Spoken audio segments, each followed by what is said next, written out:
amazing mile. Our incline car will travel nearly 1 mile straight.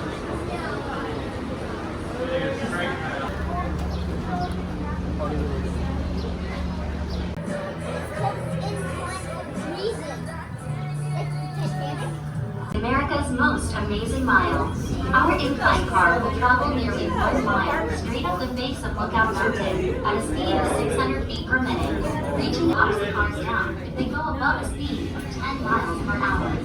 A giant automatic brake in the incline railway's machine room will lock down the cars in the case of a power failure. And there are manual brakes. The car was made of wood and had open windows, which gave the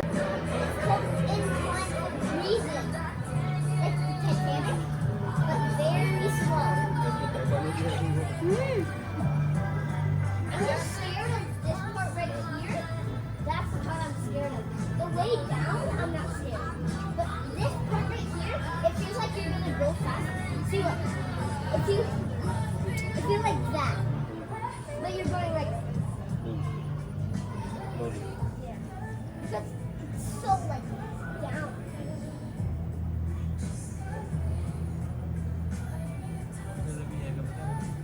Going down? Going down.